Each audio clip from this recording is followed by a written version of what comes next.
Welcome back to AI in Real Life. Today we are discussing the EU AI Act. I have seen the phrase everywhere, but I still have one simple question. What does the AI Act actually mean for ordinary people and businesses? That is the perfect place to start. The EU AI Act is not just a technical law for engineers. It is a legal framework for people who build AI, sell AI, buy AI, use AI at work, manage AI risks, and are affected by AI decisions. So it is relevant not only to a company creating a huge language model, but also to a small business using a chatbot. Exactly. Imagine a company using AI to screen job applicants, a bank using AI to assess a mortgage application, a hospital using AI to support diagnosis, a school using AI proctoring, or a shop using an AI customer service chatbot. These cases involve different levels of legal risk. And the central idea is that the more harm an AI system could cause, the stricter the rules become. Yes, the EU AI Act follows a risk-based approach. It distinguishes between unacceptable risk AI, high-risk AI, transparency risk AI, and minimal or no-risk AI. That sounds more practical than saying AI is either good or bad. Exactly. The law is not trying to ban AI as a whole. It tries to make AI trustworthy, safe, transparent, human-centered, and compatible with fundamental rights. Before we go further, is the law already fully applicable? The answer is, partly. The rules have been phased in over time. Prohibited AI practices and AI literacy obligations already apply. General-purpose AI model rules also apply. Transparency duties for systems such as chatbots and synthetic content are scheduled to apply from 2 August 2026. So our first lesson is, do not just ask, do we use AI? Ask, what kind of AI do we use? What risk does it create? And what role do we play? Perfect. That is the foundation of AI compliance. Let us start with the big picture. What are the main goals of the Act? There are 4 main goals. First, it aims to support trustworthy and human-centric AI. Second, it aims to protect health, safety, fundamental rights, democracy, and the environment. Third, it aims to support innovation. Fourth, it aims to reduce fragmentation across the EU. Can you give me a simple example of fragmentation?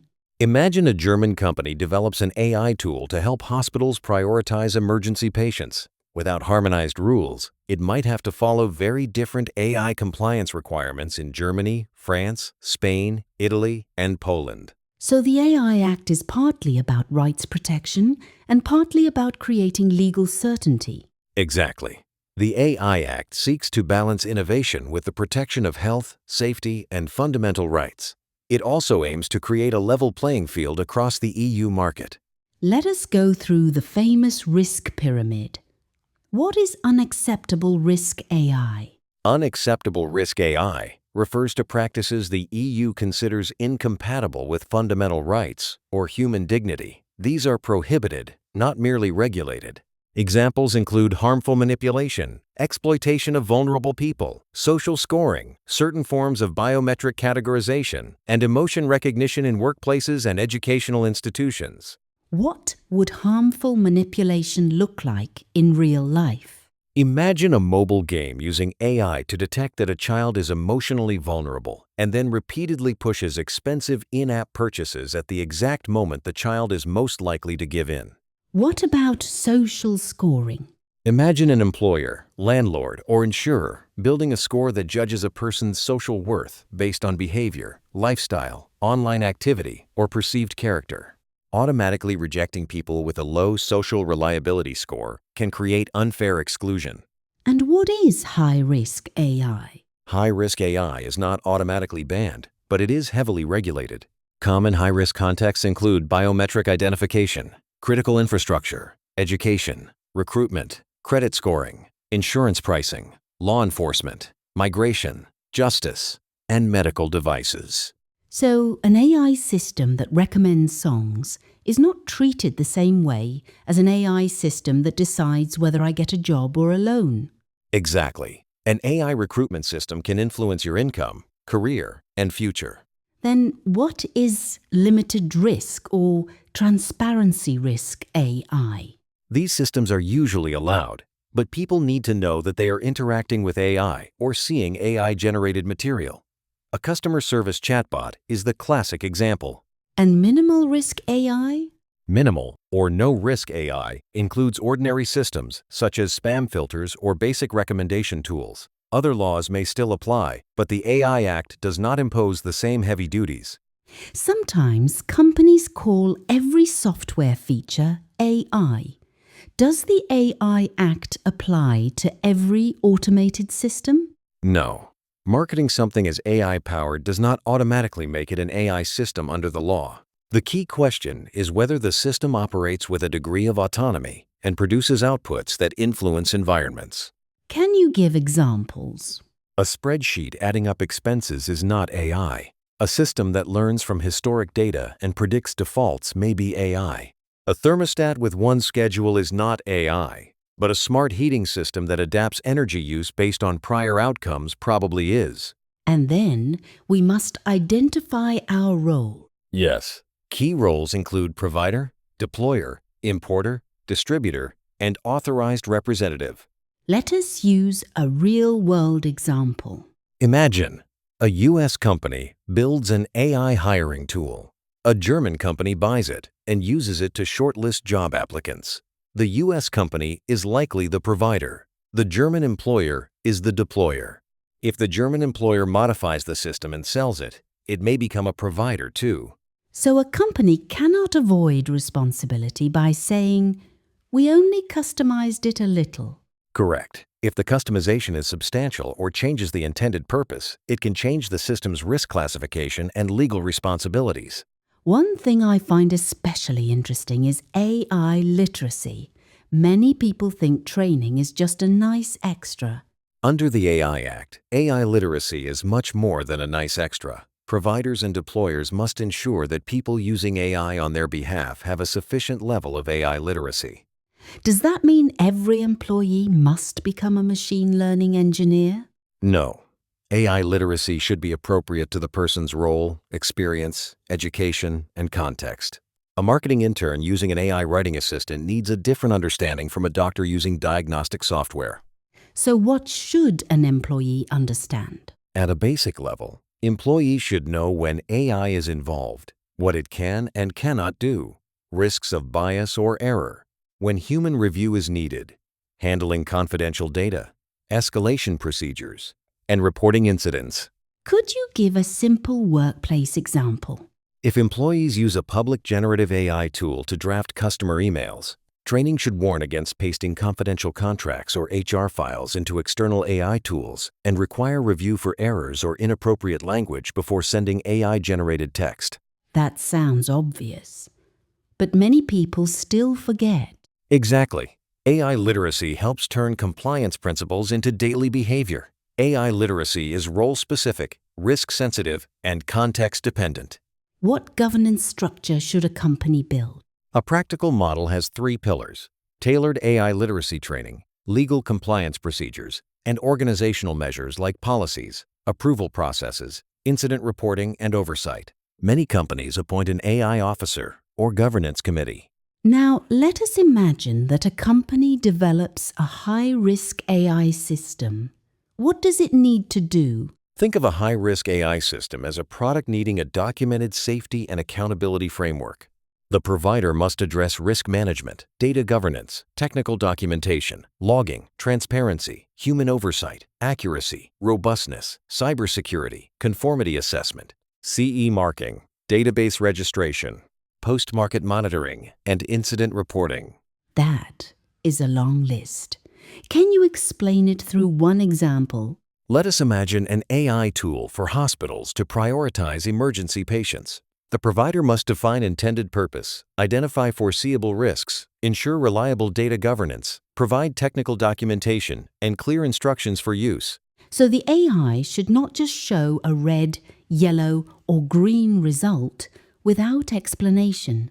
Exactly. High-risk systems should not be mysterious black boxes. What does human oversight mean in practice?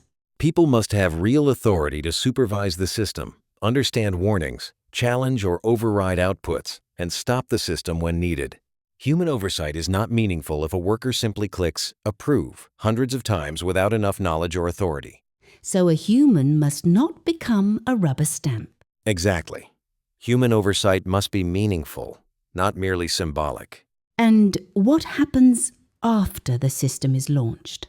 The provider must conduct post-market monitoring, collect performance information, identify new risks, address errors, and report serious incidents when required.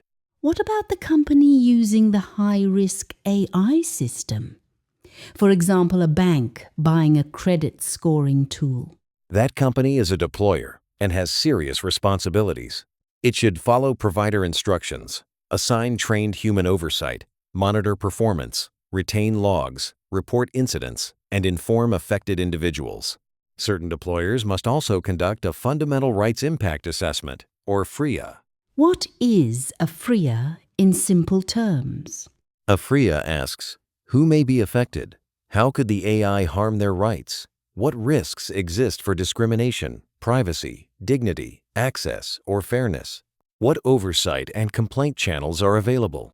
Can you give an example? Imagine a city uses AI to identify households at risk of losing housing support. The city should examine if the system disadvantages vulnerable groups or makes errors from biased or outdated data and ensure people can challenge decisions. So, the FRIA looks at the impact on people, not only the technical performance. Precisely. A system can be technically accurate but unfair to particular groups. How long must logs be kept? For high-risk systems, deployers generally need to retain logs for at least 6 months. Providers must keep technical compliance documents longer. Let us talk about systems that ordinary consumers meet every day.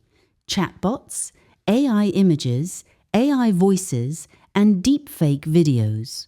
Transparency is central. When a person interacts with an AI system, they should be informed unless it is already obvious. So a chatbot should not pretend to be a human employee named Sophie from customer care. Correct. A good design would say, "You are chatting with an AI assistant. You may request a human agent at any time." What should a company avoid? Avoid presenting the chatbot as human, trapping people in endless automated conversations, or hiding the option for human contact. And what about deepfakes? Providers must make outputs detectable as AI-generated or manipulated.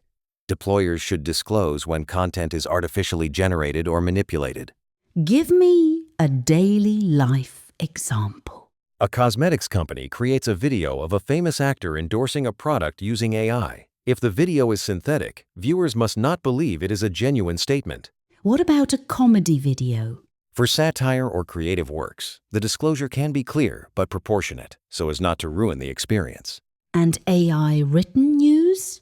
Transparency rules may apply for AI-generated or manipulated news, unless there was meaningful human editorial review and responsibility. I want to return to workplace emotion recognition because it sounds both futuristic and disturbing. It is a clear example of an AI practice the EU considers unacceptable in normal workplace and education settings. Cameras and microphones analyzing expressions, tone, gestures, and behavior to infer emotions and professional suitability can be prohibited. What is the difference between observing a smile and inferring an emotion? A camera recording a smile is different from an AI system claiming someone is happy, cooperative, resilient, and suitable for promotion. The first is observable. The second infers internal states with consequences. Could an employer use AI to monitor tiredness in a dangerous factory? There may be narrow safety exceptions, but the system cannot become a disguised productivity monitoring tool. Purpose matters greatly. So purpose matters. Purpose matters enormously. The same technology may be treated differently depending on whether it supports safety or is used for discrimination or surveillance. What about large general-purpose models, such as advanced language, image, audio, or multimodal models? The AI Act has a separate framework for general-purpose AI models, or GPAI models. GPAI models can perform many tasks and integrate into different applications. What must GPAI providers do? They must maintain technical documentation, provide information to downstream companies, create a copyright compliance policy, publish a summary of training content, and cooperate with authorities. Why is copyright such a major topic? GPAI models may be trained on material that includes copyright-protected works. Providers need policies to identify and respect rights reservations under EU copyright law. What is a GPAI model with systemic risk? These are powerful models with broad societal impact and face additional duties: evaluation, adversarial testing, systemic risk assessment, incident reporting, and stronger cybersecurity. What is adversarial testing? It means intentionally trying to make the model fail or behave dangerously, such as bypassing safety filters or generating harmful misinformation. So instead of waiting for attackers to find weaknesses, the company actively looks for weaknesses first. Exactly. The provider should test the system under foreseeable misuse conditions, not only ideal use conditions. Suppose my company wants to buy a generative AI tool. What should we ask before signing the contract? First, do due diligence. Who built the system? What is its intended purpose? What are its limitations? Is it trained on our data? Can the provider use our confidential information for training? What data security measures exist? Who is responsible if something goes wrong? What happens if the tool creates infringing content? The prompt issue is important. Many employees paste sensitive information into AI tools without thinking. Exactly. The contract should clarify whether the provider can use prompts, uploaded documents, or outputs for training or other purposes. What about ownership of AI-generated content? The contract should address user rights in outputs, indemnification against copyright claims, and exclusions.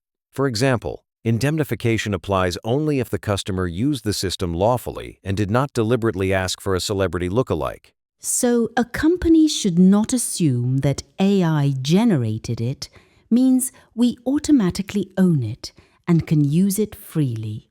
Exactly. AI output can carry copyright, privacy, personality right, and defamation risks. The AI Act is not the only law involved. Where does GDPR fit in? Whenever AI processes personal data, GDPR may apply alongside the AI Act. Companies need lawful basis, purpose limitation, data minimization, accuracy, security safeguards, transparency, and respect for data subject rights.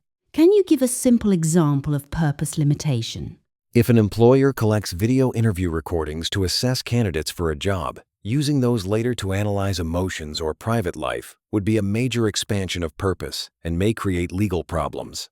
And data minimization? It means collecting only the data genuinely necessary. An AI tool matching skills to job requirements may not need religion, medical history, family situation, or political beliefs. What about bias? Bias can stem from data, design choices, training labels, deployment setting, or interpretation. For example, an AI trained mainly on data from a company that previously hired mostly men may unfairly associate engineering success with male career histories.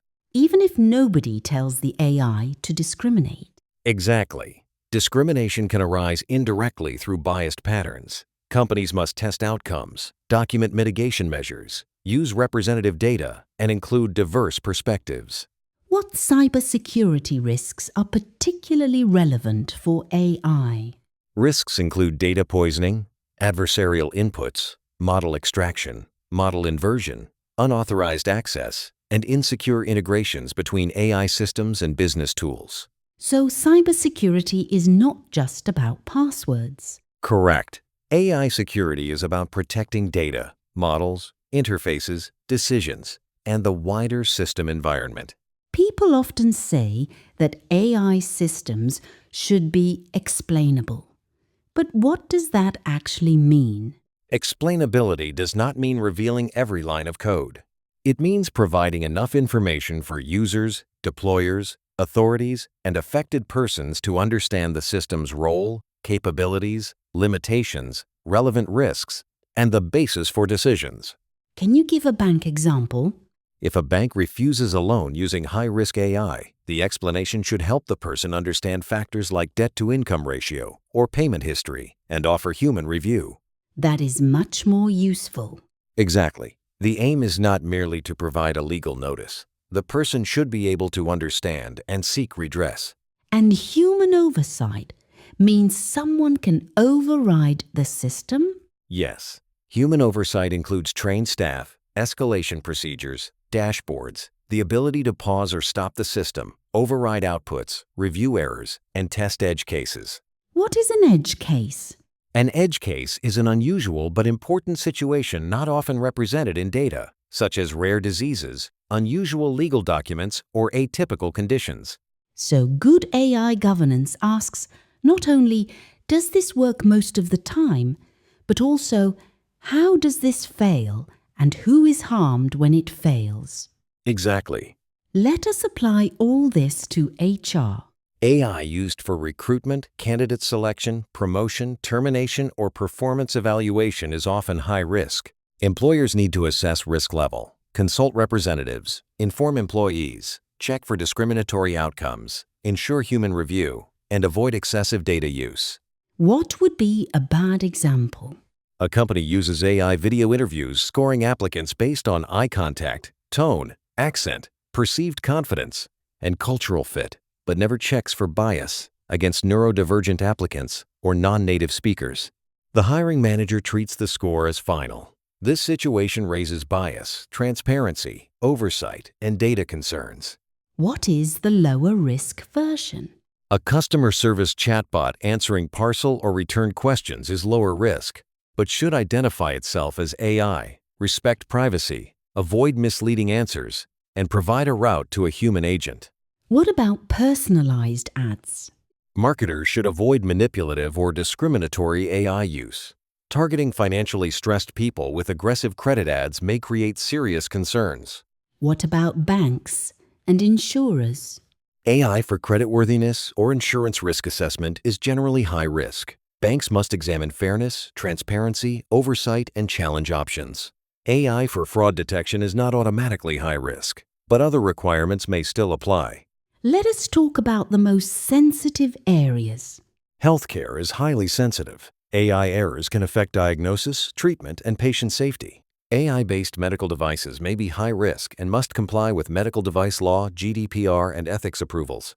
So, a doctor cannot simply say, the AI made the diagnosis. Correct. AI should generally support, not replace, professional medical judgment. What about biometric identification? Biometric identification involves sensitive personal characteristics. The Act distinguishes real-time and post-event uses, public and private spaces, and law enforcement purposes. Certain categorization practices are prohibited. And critical infrastructure. AI in critical infrastructure can be high risk. Mistakes may endanger power, water, transport, and public safety. Providers must take risk management, cybersecurity, and oversight seriously. What about government agencies? Public authorities must ensure legality, transparency, appeal mechanisms, equality, and data protection. Citizens should know when AI is involved and have a meaningful review route. Does the AI Act matter only to European companies? No, the AI Act has extraterritorial effect. A company outside the EU may fall within scope if it places an AI system or GPAI model on the EU market, puts it into service in the EU, or produces outputs affecting people in the EU. Can you give an example? A Canadian company develops an AI recruitment platform used by employers in Germany, France, and Spain. Even if operated outside Europe, the Act may still apply. What should a non-EU provider do? Depending on the system and role, it may need to appoint an EU-based authorized representative, maintain documentation, cooperate with EU authorities, and meet provider obligations. Are defense and national security systems included? AI systems used for military or national security purposes are generally outside the Act's scope, but other legal and ethical constraints may still apply.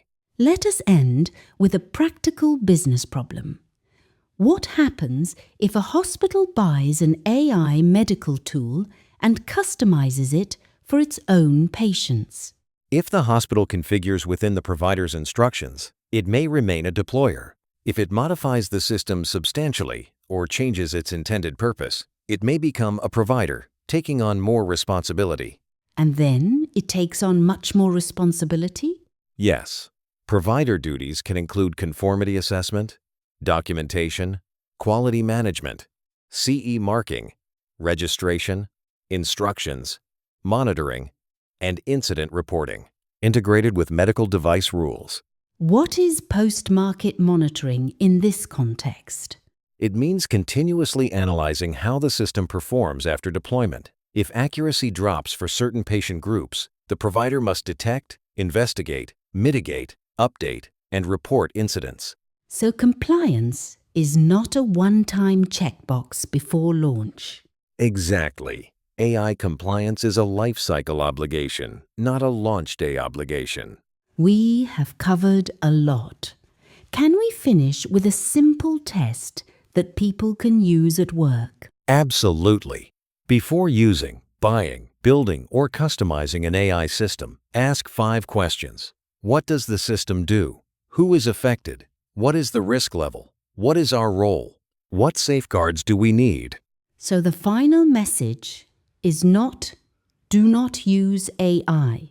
Exactly. The message is, use AI responsibly, understand its limits, protect people who may be affected, and make accountability visible.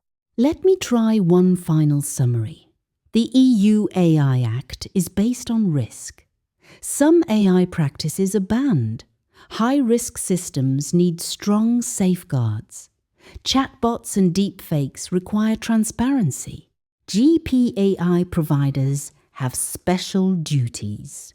Employers, banks, hospitals, public authorities, marketers, and technology companies must consider AI law together with GDPR, cybersecurity, anti-discrimination, consumer, contract, and intellectual property rules. That is an excellent summary. And the most important habit is to ask questions before deploying AI, not after someone has been harmed. Exactly. Responsible AI starts before the system enters the real world.